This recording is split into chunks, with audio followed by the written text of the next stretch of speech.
Welcome to the Rotcast, episode 00.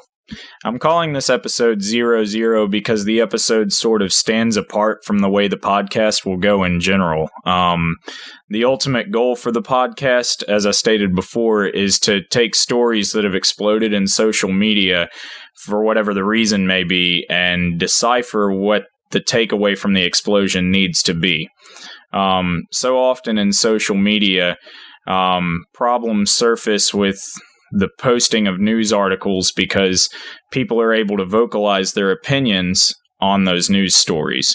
Often there's two legitimate sides, and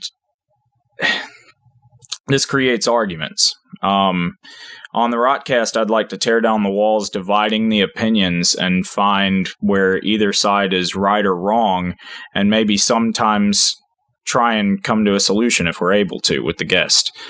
I said this episode stands apart because this episode is all about the disinformation created by the opinions that people generate. And my guest Taylor Smith discusses with me how people need to learn to sift through the filth to find the truth in the stories that they read on social media. Taylor's presently the host of a podcast called Off the Record. She records weekly with another Memphis local named Alexandra Pusateri. On the podcast, they discuss Memphis news and give their opinions on those news stories. And I highly recommend that you check out their podcast. You can find the links to the show in the show notes. Taylor herself is an award-winning journalist. She worked for the Covington Leader in Tipton County, Tennessee. She's worked for the Commercial Appeal, and she worked as the editor-in-chief and managing editor at the Daily Helmsman, which is the University of Memphis's paper. So I thought that made her a pretty prime candidate for this discussion. And without further ado, here's your Rotcast.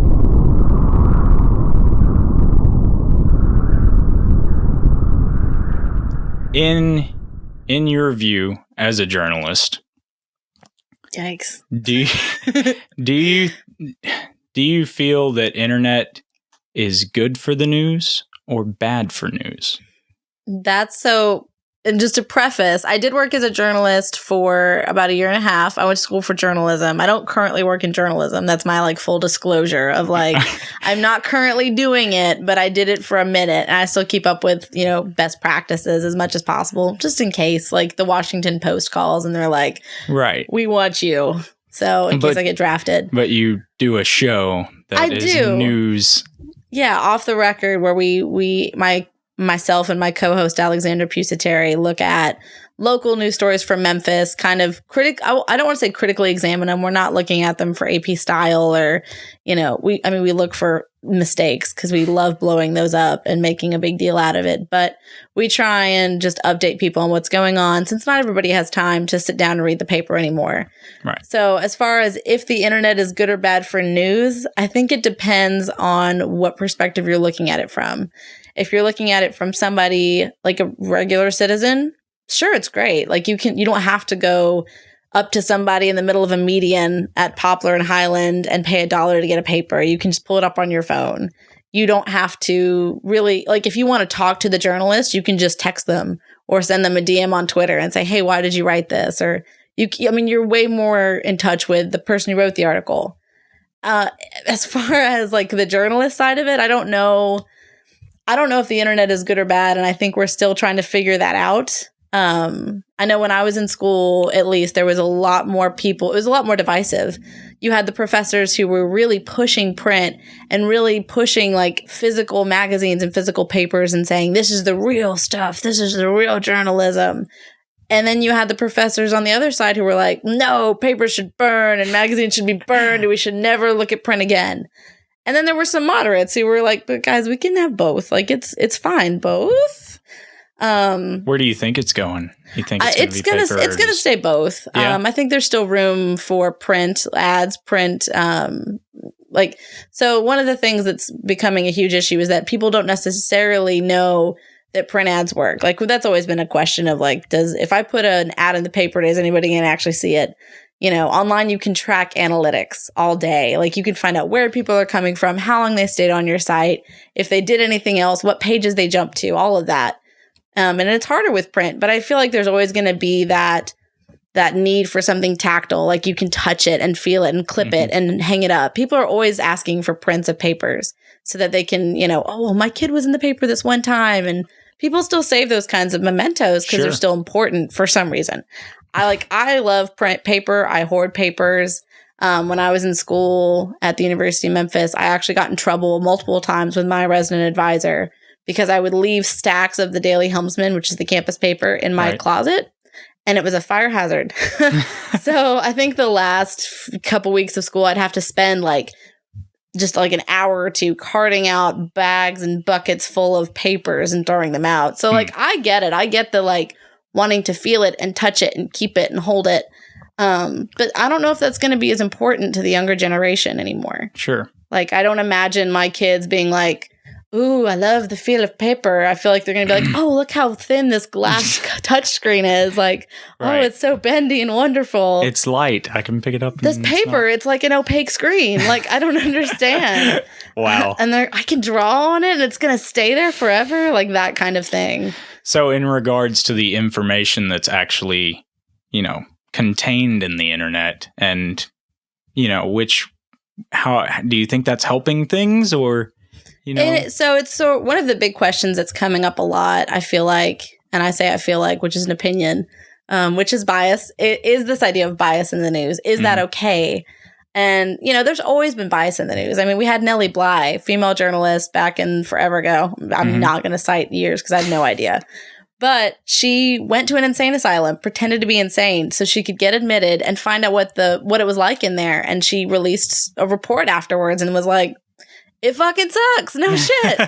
and that you can't say that was objective. It would be crazy to assume that she went in there fully thinking that she would just report the facts. And there was she wanted it to. There was no moral question. Yes, there was a moral question. Right. There was a question of well, just saying it sucks is an opinion. Right. She could have just listed the things that went on. Yeah, and she did some of that. But part of her intent was this sucks and we shouldn't be okay with the fact that this sucks. Right. And I feel like that's that. And you'll see more and more of that, especially with things like the Black Lives Movement and other kind of big social issues that are coming to the top of the cultural sphere on the internet, like on Facebook and Twitter and social media platforms everywhere, is that those things that really get people jived up and talking about the news are those things that ask moral questions.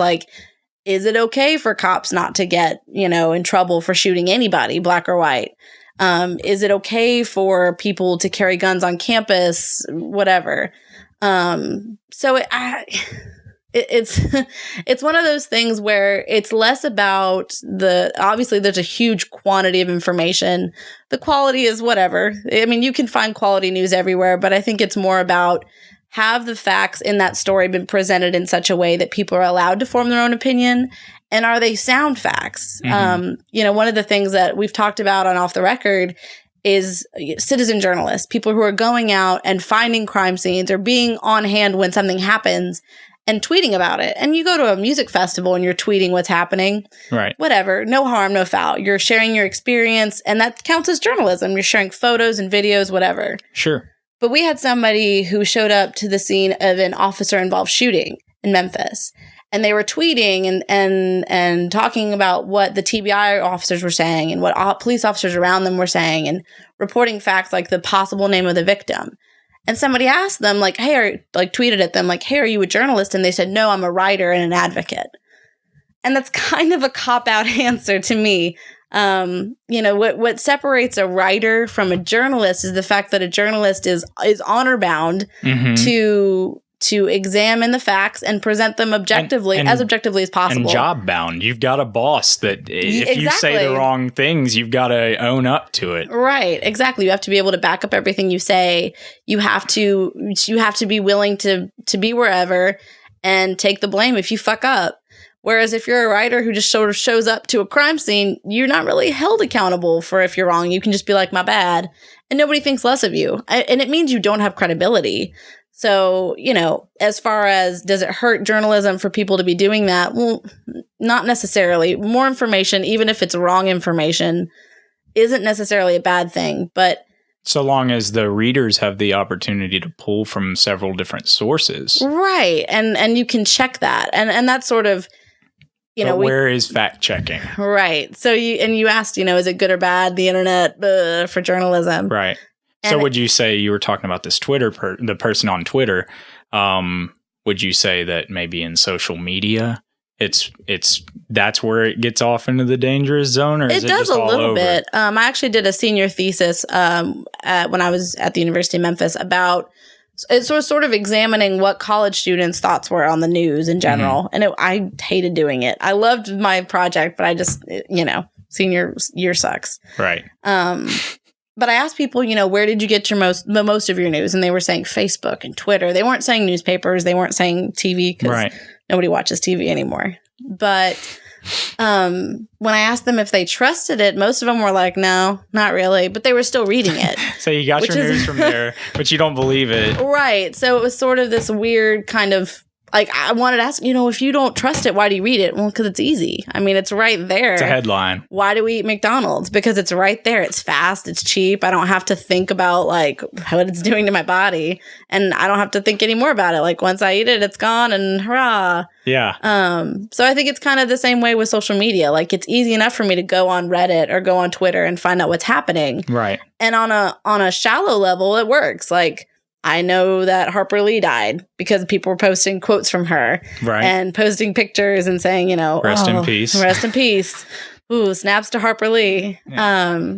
But at the same time, like, I don't, unless I delve deeper into it and find, how she died. And that's a really bad example because it's just somebody dying. But I mean, any complicated story, any complicated story is a story with more than one side. Right.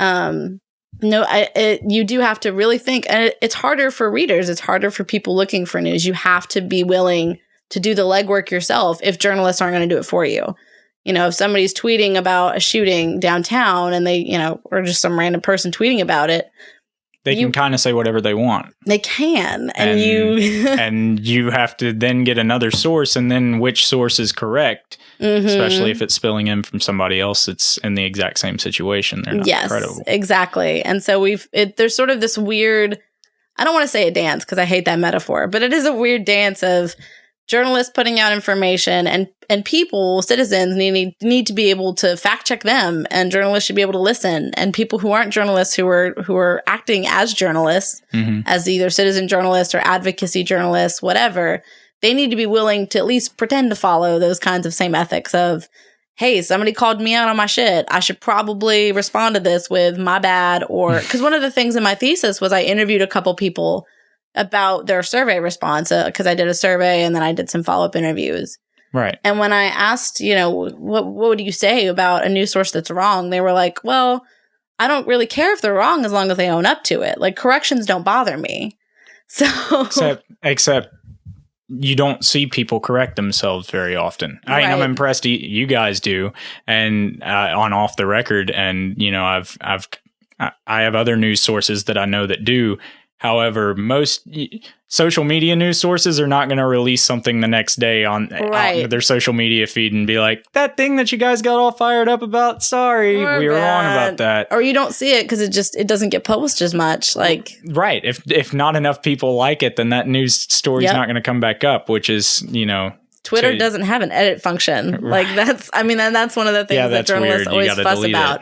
So you'll see, if you go on like CNN's Twitter feed, you'll see like, hey, edit, and then they'll kind of say what they're doing. Because one of the kind of rules for doing corrections is that you try not to say what you fucked up in the first place. So if I say that your name is Joe in the paper and you're like, fuck no, it's Aaron. Yeah. I would write the correction as, I wouldn't write, hey, we messed up. It was supposed to be Aaron, not Joe. We'd say, in an article on this day, we said Joe. Joe's name is Aaron or something. Like, you try not to so give it's up not your my error. bad. It's something happens, you guys. Like, and not everybody follows that. A lot of, especially recently, there's this idea of being honest is going to make you more credible. Even if you fuck up, at least if you say you fuck up, then I keep saying fuck up. But if you do that, then people are going to trust you more because you're clearly human and you recognize that and you're cognizant of the fact that people want to know when things are horribly wrong and they want to be proven right versus just putting out information and never bothering to re-examine it. Right. So it is harder on Twitter, like on Twitter, on Facebook, on all those kind of rapid social media platforms where people are posting all the time and sharing stuff all the time. And even if something does get corrected, the thing that got corrected won't get shared. The wrong thing, which is usually more inflammatory, is going to be what's everywhere. Yeah. And then it's algorithmically biased too, to where you only get stories that you might like in the first place, so you don't ever get the full story. Hence why you get Facebook feeds full of moms on Facebook sharing things like, "Oh, vaccines will kill your baby." Which is not true. Yeah. It won't happen. Please vaccinate your children. And they won't get the news feed that comes in underneath it and says, you guys are completely wrong. They might get the people that are angry. Well, and then there is this weird sort of, and that brings up another point of it is, because you can find any information you want on the internet, no matter what side you take, you will always find something that supports you. And it will always look official. So there's so many sides of this. If I share something that says vaccines aren't going to kill your child, and then somebody else posts, on my comment section, like, "Oh, well, I found this that says it will." They're both equally with merit sometimes, and so it seems. Yeah. Until you start looking at sources and stuff, which is a whole other separate. It's not really a whole other separate thing, but that goes back into the. If you want to be an informed citizen, I'm going to qualify like that. Not that everybody should, but if you want to say that you're an informed citizen, you have to be willing to examine the media that you take in critically. Like you have to be willing to say, this sounds a little bit like bullshit. Yeah, it kind of, if something comes off outrageous, I don't know, my first instinct is to jump on Snopes or something. Immediately. I'm like, that just doesn't line up with logic and reason. Like, I can't see why Tommy Hilfiger would come out and say that he wishes that black people wouldn't wear his clothes. That doesn't make sense. That doesn't make sense. Why would someone selling clothes say, most of the people that buy my clothes, I kind of wish they'd stop? And you hope that 80-20 of the population thinks similarly to you. Like, you hope that 80% of people would say, this is kind of screwy. But that's not necessarily true. Hence why sites like Snopes exist. But, it is hard to, and as a journalist, you don't want to strangle anybody because you'll go to jail. But there are some people where you want to be like, why would you think for a second that this is accurate? Now, because we've had to do stories before where it wasn't so much like a random story. It's like a reaction to whatever pop culture thing's going on. Mm-hmm. If you're a journalist looking for a story, the best way to do that. Jump in on the hashtag. Yeah, find the most trending hashtag, write about it, or write about why it's wrong, or write about whatever is going on. Yeah. I wouldn't be surprised. I would love to see the breakdown of news stories that were created just to be like, guys, this is bullshit. Hey, citizens of the world, we're posting this article because eating red dye will kill your baby. See how many people share Onion news articles, and oh my god, you could probably figure that out. If you can make it look professional enough, it doesn't matter. Man, I love it whenever people share an Onion news article as if the it's editorials. True. Those are pretty great. Oh man, they're fantastic. And that is a satisfying moment as somebody, and I get to say, well, I worked as a journalist. It's satisfying and scary. Well, it's satisfying to reply and be like, hey, just so you know, this is really, really wrong. And you're dumb for sharing this. And that's, the other part of this is nobody wants to look stupid. Everybody, especially because news is so accessible these days, everybody wants to be able to say, I'm informed and I know what's going on in the world. I mean, I've got family members who are very, very conservative, and they say they know what's going on in the world because they watch a lot of Fox News. But it is just one side normally. I mean, as somebody who is I would get hired at Fox as their one liberal person. Like if I ever got hired, they'd be like, look, we hire liberal people. And they just point to me and I'm in the corner chained up, snarling. Mm-hmm.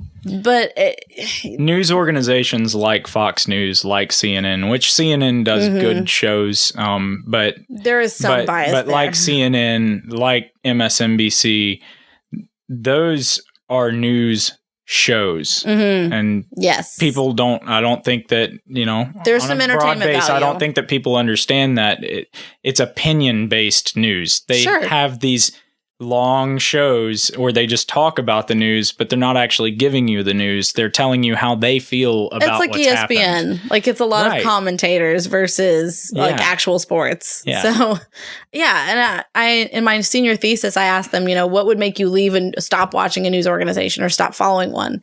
And they were like, oh, it's just if there was a really strong bias, like if Fox News, if there was a really strong bias, like if the bias was really, really like evident. So if something is a little, like if it's wrong, like fine, as long as they correct themselves. But they were like Fox News, we don't watch because there's such a strong lean towards opinion. And if you say you have an opinion, it's one thing, but it is an entirely other thing to portray yourself as a news source.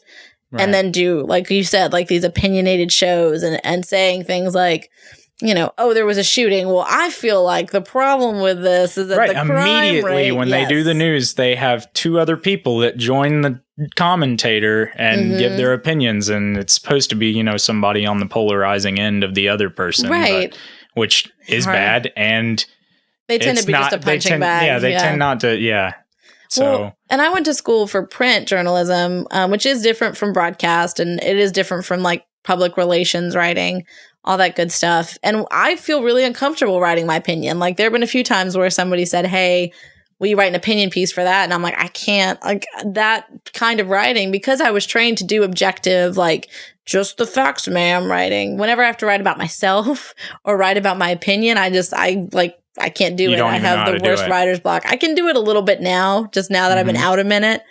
But it is depending on how you're minded. You always want to preface it with, "This is my opinion." Yeah, and I personally hate talking about myself. That is just a fact. As much as I love talking, my least favorite subject is yourself. Is myself. Okay.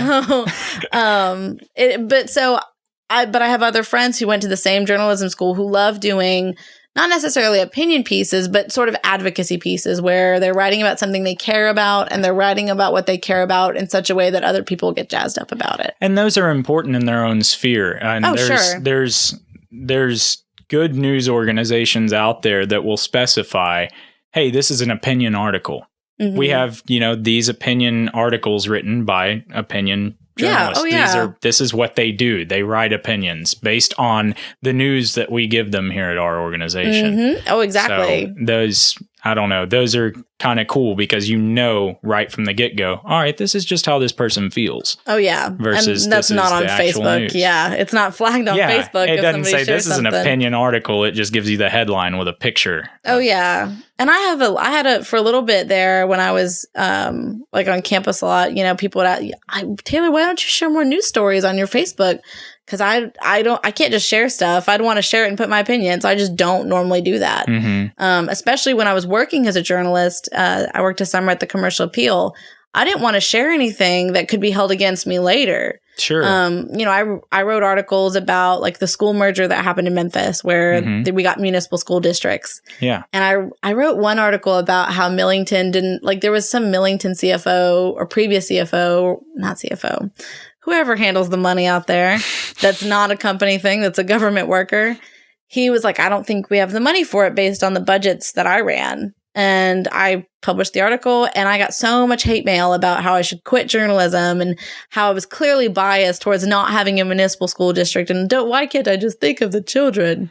Even though you were just basically quoting what the person said. It was just you just highlighted that the person said it. Right. But if I had shared something on my Facebook and said something like, down with the municipal school districts, that could be held against me later. Which tends to be the trend. Right. But I could have my boss come up to me and say, hey, I know you're public, or your Facebook's your thing, but, you really shouldn't color your own news, because people put two and two together. I mean, if my name was what my byline is, like what it says by Taylor Smith, it wouldn't be hard to say, oh, okay, well, it's like with any other job. If you were posted on Instagram that you were doing lines or something, then they might be like, hey, we probably shouldn't keep you around, because there's clearly a dichotomy of who you are at work versus who you are in your personal life. How long would that last?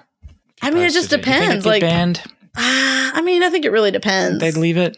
probably. They'd probably be like, man, like, just take it down, like, first offense. And then if you kept posting, it was salt, man. Like, you don't even know, man. Like, it's my medication, man. I needed it last minute. Like, I was having a heart attack. You just crunched up some bear.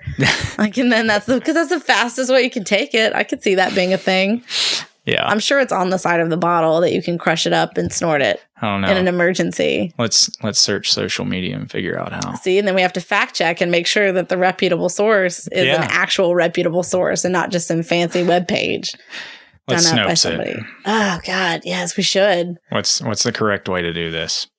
So yeah, so I don't know. I'm trying to think if there was anything else that I needed to touch on specifically about it. Besides, I mean, if you want to be an informed citizen, just make sure you check your facts, legitimately check your facts versus, just doing a cursory Google search and picking the first two options. Right. I mean, and if it has anything misleading in the title or if there's any weird adjectives, that's the other kind of marker. Weird adjectives that and by weird adjective, yeah. So like if you have a headline that's like shooter kills 1 or kills 2, and if it leads with like tragic angry shooting, angry shooter, or if there's any kind of adjectives in the headline, just double check it. Yeah. Especially if it's like supposed to be a straight news story versus a feature article, which is about like telling a story in a beautiful way, whatever. That's sort of a marker for, hey, I should probably Google this. It's also interesting to, like, I guess just for me, when if you've got an old credible news source, generally they haven't changed their ways. Like if I see something and it's written by the Huffington Post, I'm like, okay, that's probably cool. Yeah, like consistently they've had good behavior. It's just like if I see something from I see Mercury News, is that it? I see Mercury News, I'm like, okay, that's probably cool. Then if I see something by Something Times, I start to get into like, okay, you're going off in this direction. I don't know. I guess it'd be nice if people would invest the time to research stuff before they shared it automatically. Oh yeah. That's the sort of dream, is that nothing on Facebook will get shared without some, like, at least a little bit of critical thought. I think we've all done that, where we post a status not thinking anything about it.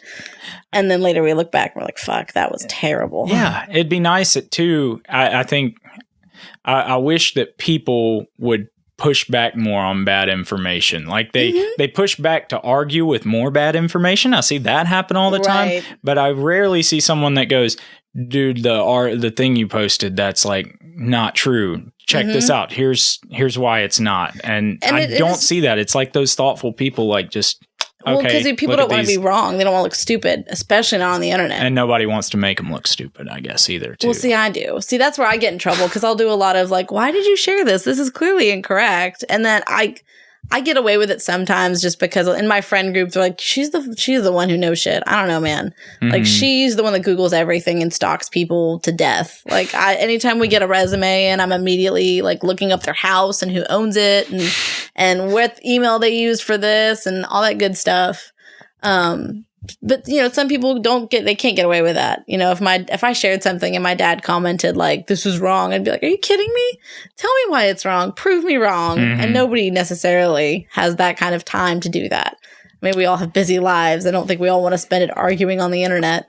I get sick when I post something and I get a word wrong. Like, oh crap, I gotta edit this. Facebook has an edit option. It does have an edit option, but then people get to see that you edited it. Yeah, that's true. But then, see, that's part of being honest, and you have credibility because at least you noticed your error versus just deleting the thing outright. There's that. Because I've done that before, where I deleted a status. Before you had the edit function, I would delete statuses that were grammatically incorrect. What happened to your status? Well, nothing. I don't know what happened, man. It's crazy. So I gave my opinion on what I guess I think, people should do. I wish that they'd fact check more. And I guess, that's what you would probably agree with. But is there something from your perspective you think that might be able to drive us in the right direction? Do you see it getting better, or do you see it getting worse? I actually don't think it's going to get better necessarily. And it is hard to say. Like, I don't have kids right now. I knock on wood, but that I know about. Right. I was wondering why you're knocking on wood. They might be out in the world, man. I don't know. Okay. I think I had surgery once and I was out. So who knows, man? Could have been 9 months that just went by. I don't know if there's like a light at the end of the tunnel. Most of the kids that I have interacted with over the past couple years are very, very tech savvy. And I don't know if any of them have ever touched a newspaper, like really, truly like sat down and read one. And that kind of bothers me. And not for any real reason except that like I was a print person and I like the idea of like touching, feeling, whatever. Right. But I don't know if they're going to grow up and fact check. Like, I don't know if they're going to be any better at what we're doing than we are, which is kind of troublesome. I think we're always going to run into this issue of people not wanting to do the homework and make sure that the information that they're getting is good.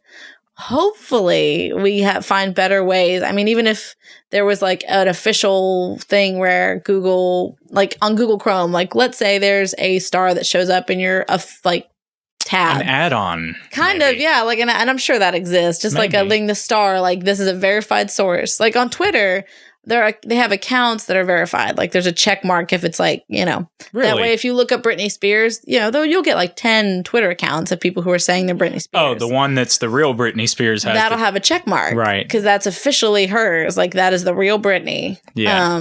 So if you see that check mark, that's what that's about. It's not like it's a special Twitter. I just remembered handles being like official so and so or the real. No, then I think they Vin verify Diesel's them. is like the real Vin Diesel or something like that. But now there's a verification process through Twitter, and I think Facebook is doing the same thing. I'm just not 100% sure for like pages and stuff. Okay. And I don't know if that's going to be a possibility or if it's going to turn into this thing where we just like our kids are going to grow up and be told in school. Like, I don't know what they teach in school these days. And maybe they're teaching them, hey, verify your shit. I don't know if they get the same talk as we did about Wikipedia not being a source. Well, I mean, yeah, you're definitely getting it in college. I mean, in college, you're still getting that. Like your professor will look over your paper and go, "This is not a good internet source. You can use internet sources all day long, but this is a bad one. And let me show you how you find a good one." At least that's what a good professor would do anyway. Exactly. And I just don't know what I don't know is what's going to start being a good source and what's going to be a bad source. Because eventually, you know, for especially things like these social movements like Black Lives Matter, we're going to be citing blogs from what happened. Like our kids are going to be writing papers based on blogs and Tumblrs and all of that of people who were there at the time or tweets. They're going to be citing tweets in their papers. Right. Because those are people that were really there when it happened. Even when I was in school now, 6 years ago, even when I was in school, like the stuff that I would cite would still be an internet source of a printed source or something. You know, exactly. It'd be like the digital version. This book is on this website, but it's this book. And there's like a special way to cite it. Yeah. Or whatever. It's like a double cite. Thank you, MLA.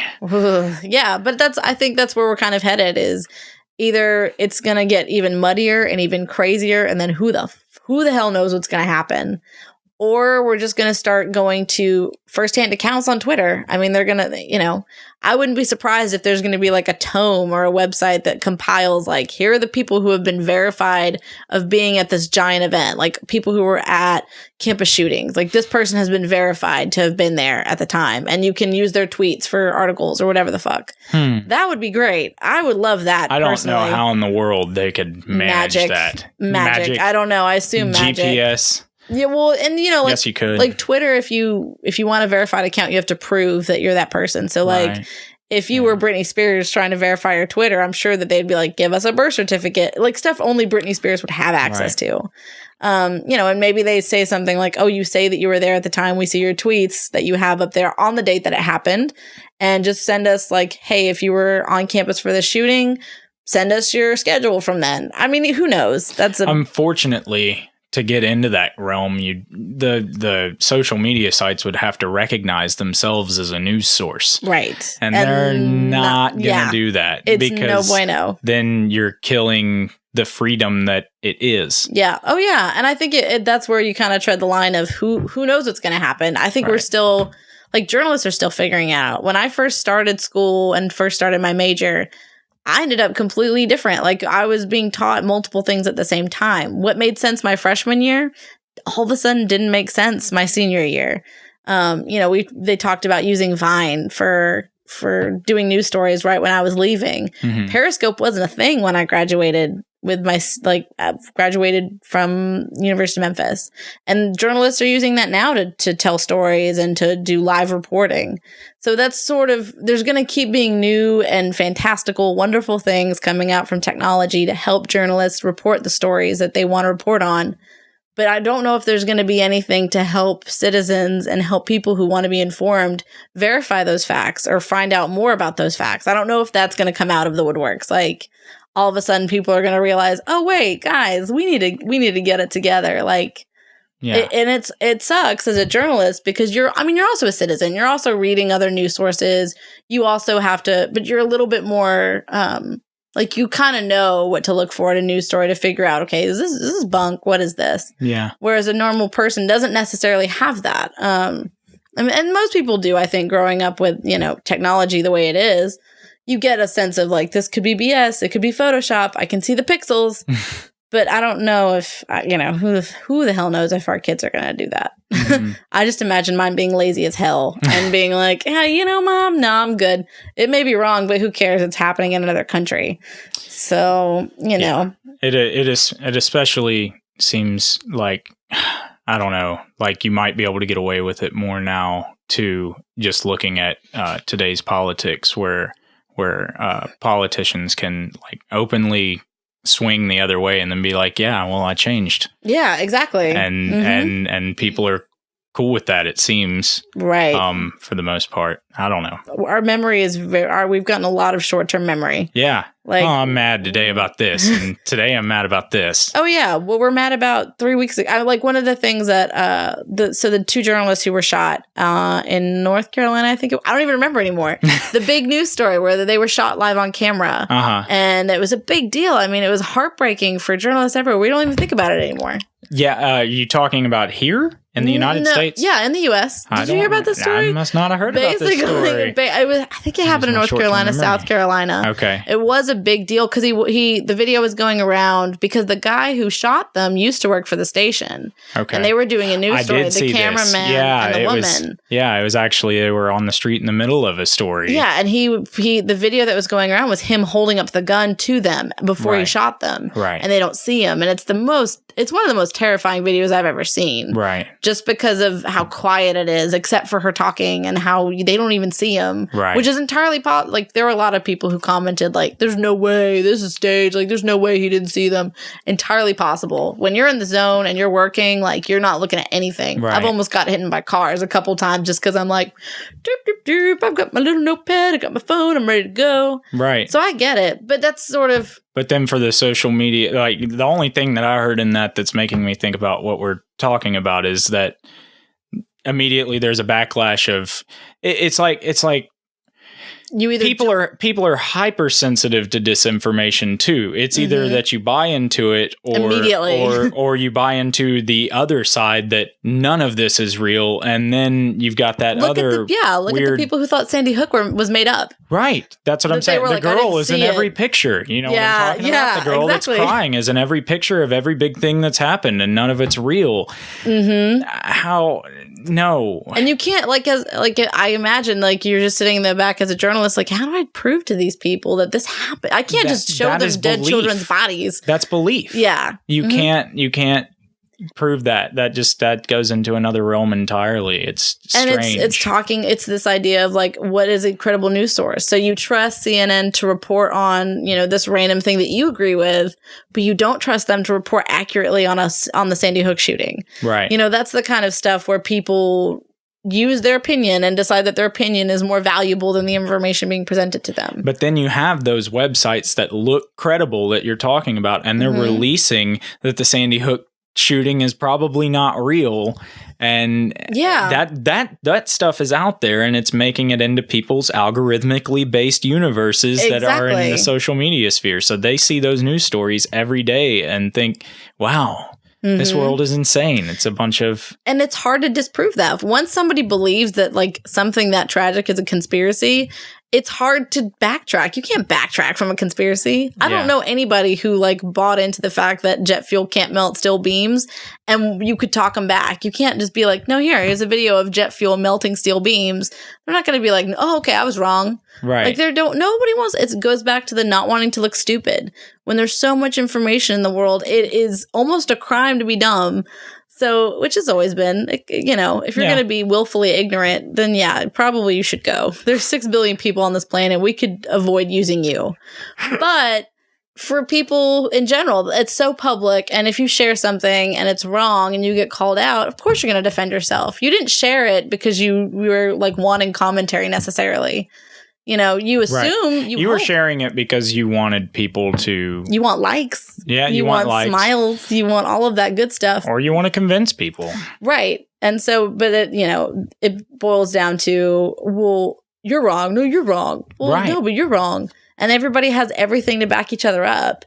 It's not like MySpace bulletin boards where people would go back and forth and nobody really had any good information because it was high school and nobody did research. It was like there's this weird sort of anybody can prove anything with the right Google searches. Right. Well, you can prove anything with the right source period and the right quote and the right pull this thing out of context. People love to say that they're pulled out of context though too. But that again, it requires critical thinking and going back and saying, well, is this what did they actually say? Like I might as well read this whole book. And then you come back a week later and that Facebook status is long gone and nobody cares about it because we all have that short-term memory. And what we're mad about this week is not going to be the same thing we're mad about next week or the week after. I mean, I just look back on what I was mad about a year ago from that stupid Facebook time hop thing. And I'm like, I shared that? Like, I was mad about that? That's dumb. Yeah. What a dumb thing for me to be mad about. So... Yeah, there's no hope is really the sort of sum title. But the beautiful thing about the internet, in my opinion, is that you do have the availability to fact check all that. Yes. Whereas back in the day, you just had the paper. So if it was an opinion-based paper, you didn't know whether or not it was opinion-based. You could be fucked, Yeah, and the only thing that you got to, fact check them is to go down to your library, walk down to the library and check it out. Sure. So what are some of your fact checking websites that you use? Well, like, I don't really have I guess it really depends. Normally what I'll do, so like the Apple thing that's going on for us right now of Apple telling the FBI, no, we're not going to make malware. It's very interesting. I didn't know anything about it. And so one of my ways that I kind of try and get away from the bunk and away from the opinion pieces is I'll just Google Apple. Like I'll just Google one of the subjects of the story. And whatever comes up, usually those are pretty good because it'll come up with like Washington Post, LA Times, New York Post, all those kind of truly credible news sources, actually credible news sources versus the opinion pieces that are like, we're on Apple's side or we're on the FBI side. And that kind of helps, but I don't really go to any particular, like I'll go to Snopes for some like random mythos or wives' tales. But yeah, it does require a little bit more Googling, especially if, and my flags are, like I said, if there's an adjective, if there's anybody using the second person, like if you say we or I in a headline, like I'm immediate or you, anything that's not like third person, just search it because it's probably an opinion piece or it's wrong. I like to throw in the time too, like how recent is this article? Yes. Because you're looking it up and you might have the opinion thing that started all of this, and now you've got the new articles that are trying to come in to disprove it. Right. At least that's what I've found. And a lot of good news articles nowadays, especially, will also have links. So Cracked actually does a really good job of this when they do articles and listicles about like 8 historical facts about toilets you didn't even know. You can go through and they'll have all of their facts that they say, or like if somebody said something, if, John Smith said that toilets are the tits, they'll link to that original source and you can look at it yourself and go through it and decide whether or not you agree with it or not. Like sometimes the sources are blogs, but in general, like the fact that they source it at all. Yeah, where it came from. Versus some news articles where you look at it and it's just straight text. If you can copy and paste it without any problems, then who the fuck knows? Yeah. Versus, they link to other stuff. They're quoting themselves. If they quote themselves exclusively, that's a problem.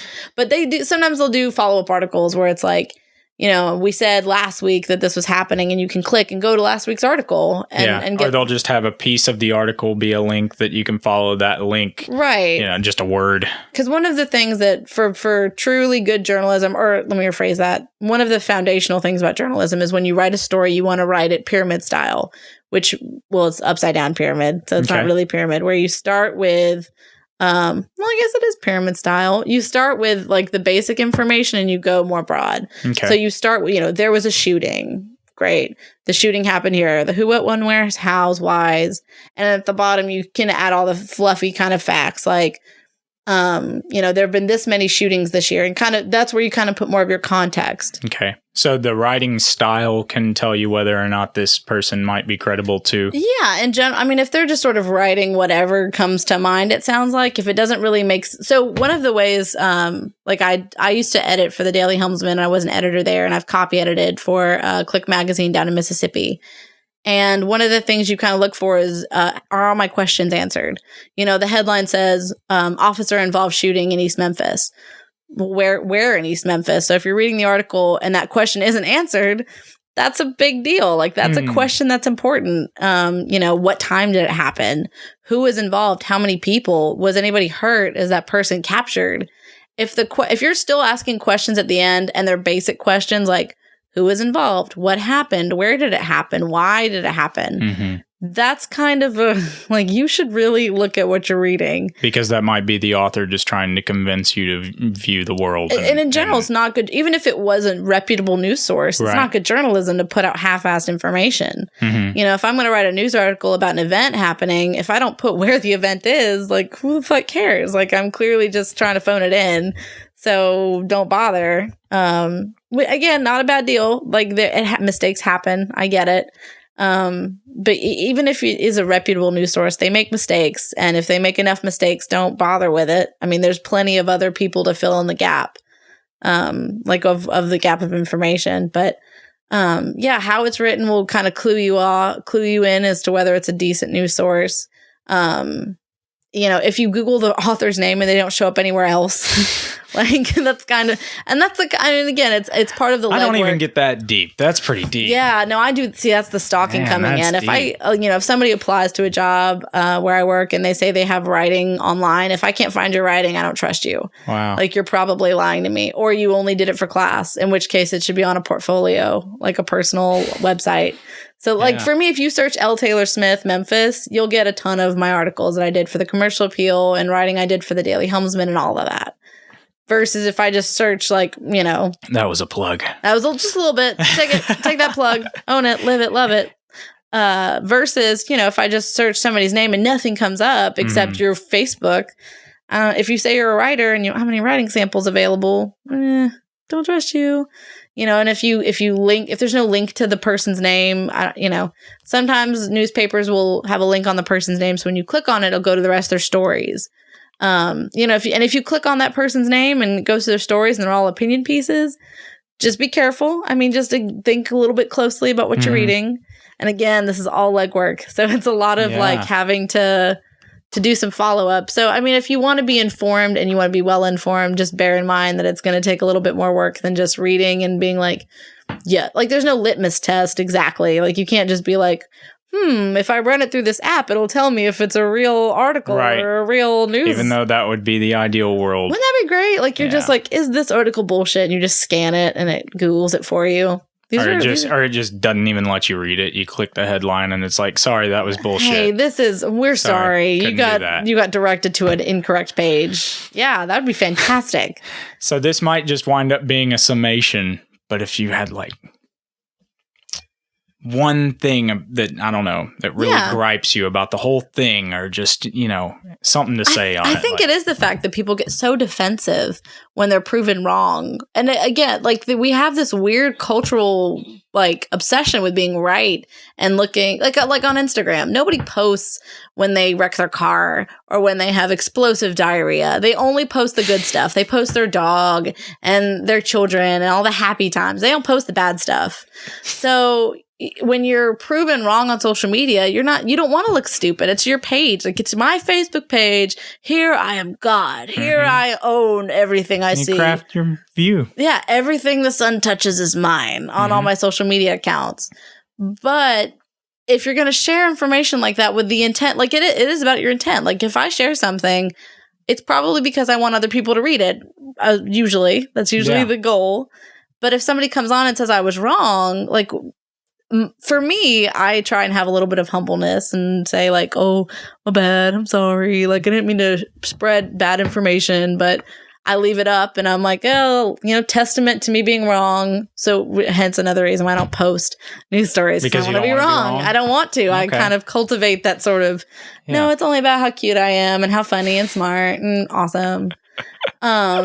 So I don't know how to address that part of our like cultural identity of like America, we don't want to be wrong. We are number one. Like, we don't ever want to backtrack on anything. I mean, look at fucking the Iraq War. Let's never backtrack on anything that ever happens in our country. We don't want to, we'll admit fault if it means we get more street cred. Like, if the Memphis Police Department does something wrong, they'll get ahead of it and say, yeah, we screwed up, just so they don't get hate.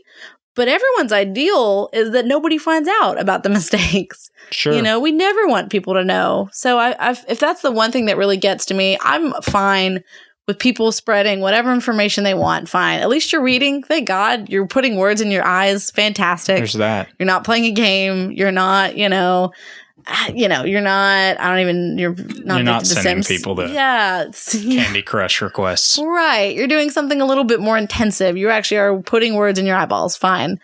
But at the same time, you're spreading the bad words into other people's eyeballs, though. See, and even then I'm like, at least they're reading. But when you get so defensive, like if somebody gets on there and says, no, but really, like, Sandy Hook happened, like, and with whatever information they use, if it's, my kid died or whatever, here's a news article that shows how it happened. And people say, well, no, but I believe. Your belief isn't stronger than fact. Right. Like, it just isn't. Like, that happened. Whether you choose to believe it or not, the moon mission was not faked. Like, that happened. And your idea, like, the idea that my opinion is stronger than any fact is terrible. And I think that that's a huge detriment, not just to journalism, but just in general, this attitude of I know better because I feel like I know better. And I don't need any justification because there's everything on the internet and it'll all justify me. That's no bueno. Like, we have to be willing to be wrong and be cool with that and be comfortable with making mistakes. But nobody wants to do that. I get that. I mean, again, I would love for nobody to ever know I ever screwed up anything. But I have. Like, one time I cooked a cake without eggs. Like, I just did completely. It was miserable. Or was it only eggs? Something happened. Only eggs. It was either just only eggs or no eggs. Yeah. It was like the weirdest, sweetest omelet ever. It was so bad. I'm down. And I don't, right. It wasn't terrible. So sugar in the eggs at least, or just eggs? I think it was like I left out the baking powder. And I was trying to do it, but it was something terrible. Yeah. And so I don't know anything about making a cake, and I still know. Yeah, you know better than I did. You know to get the box and do the vegetable oil and the eggs versus trying to make it from scratch. You could probably find an internet article, though, to support the way that you did it. And you know what? Recipes are never wrong. I've never made a recipe from the internet, and I ended up with like a hot dog versus a cake. There you go. So, there's some quantifiable science there. You know, there's always someone in the comments who's like, oh, why would you use baking soda? That's no bueno. But, but nobody wants to admit that. Nobody wants to say they're wrong. As a journalist, I hated admitting when I was wrong. I did an article about, I don't even remember. I want to say it was called Soul School. I'm still going to fuck it up, so I don't know what it was. But I messed up the name of this organization through the whole story. Like, I called them Soul School, and really it was something completely different. Like, I don't know why. It was so cool. It was something like clearly wrong. Like and I did it through the whole article, and the copy editors didn't catch it. Nobody caught it, so it ran. So the organization coordinator called me, and she's like, "The article was really good, except the name was wrong through the whole thing." You must have just been sick. I was miserable. Like I went to my editor. I was like, "I'm so sorry," and she's like, "It happens. Like nobody caught it. Like it's not all your fault. Like you shouldn't have done this, but you couldn't have." There were other people set up to catch you. Yeah, and they really failed because that's that. You had one job. Exactly. To catch this. Right. I'm just having flashbacks. And everybody kept coming up to me during that day do you need anything? Like somebody was like, come get a coffee with me. And I'm like, I don't want to. You're just going to tell me I'm dumb. And they're like, you are, but that's okay. Like it happens. It sucked. You wrote an edit. So we did a correction. We ran a correction I had to write the correction for myself, and that sucked. But for me, it was a good learning experience of, hey, I fucked up majorly. Make sure. Yeah. Yeah. And so that's good. But the world didn't end. I woke up the next morning, still breathing. I didn't even know I made an error until she called. So it was one of those things where once you've lived through being publicly humiliated by your own human error, it's okay. You realize, oh, this is literally not the worst thing I could have done. I could have murdered somebody today. I could have intentionally drove off the Mississippi. That was in the realm of possibilities for you? It's not, anything's possible. This is 2016 America. Yeah. I think it's in everybody's nature. It's in the right circumstances. You have to admit, there have been a couple of times where you're just like, I could get away with it right now. I'm going to see if I can do it the way you guys do it. Speaking of murder. Speaking of murder, there were some cats rescued. That's our wonderful segue sequence. Yeah, they were better. They're getting better a little bit.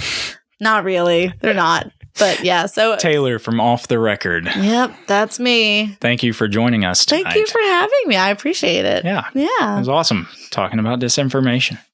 God, yeah. And stop doing it. Just don't do it. That's sort of my thesis. Don't do it. So tell us where we can listen to your stuff. I got some good stuff. Yeah. True stuff. It's fine. It's good. I think it's good. It's true stuff. See, though, if I say it's oh, it's okay, then people go listen and they'll be blown out. They'll just be like, what? Well, this is I get incredible. to say that it's awesome. I'm not going to say. Well, you're biased. I'm biased. Oh, yeah. So why am I biased? Because I live in Memphis and you're giving me Memphis news? Yeah, exactly. Okay. 100%. All so right. you have an opinion, which means you're biased. Okay. Shame on you. Well, I'm biased to the news that is on Off the Record. Way to go. You want to be informed. Yes. Shame on you. And if you want to be informed and you live in Memphis, or if you don't live in Memphis and you just want to hear about the Elvis City. You want to keep up. You want to hear two lovely ladies laugh about dick jokes. We do a lot of those. They do a lot of those. We've got our 18th episode, as of us recording right now, our 18th episode is going to be released soon. Our Barely Legal episode. Oh boy. And it's... Is that the title? That's the title. Congratulations. Thanks. Because we made it to 18 episodes. So where can we go and listen to this? You can listen at theoamnetwork.com/offtherecord. OTR. Yeah. Is it OTR or is it off the record? Oh, you know my URL better than I do. That's so screwed up. It's theoamnetwork.com/OTR. Yeah. I think we've been saying /off the record. Wow. So that's not good. Wow. People have been going there. You guys need to run an edit on this. We are so bad. One of our listeners has corrected us. Oh, no. No, I don't think I've heard you guys say it like that. I'm pretty sure. I feel like she says it every. Alexander pretty sure that. Loesher would jump in there and tell you that you're wrong. I don't know. Sometimes he's a good fact checker, but sometimes he just sort of sits there and cries. So I don't know. Maybe they've got it, marked down as Off the Record and OTR. I'm gonna hope, because otherwise I'm gonna be real embarrassed when we go on to our 19th try episode. Either or both, but you need to go listen. Or just search Off the Record Off the Record OAM Network together. We'll show up on Stitcher, iTunes, any podcast app you use, like Podcast Addict. Yeah. And if you search Off the Record podcast with OAM, if you search it on Facebook, our page will come up. Or you could just find me. If you want to stalk me, go for it and find me, and you'll get it through there. There you go. It's a good time. Well, thanks for joining us. Thank you.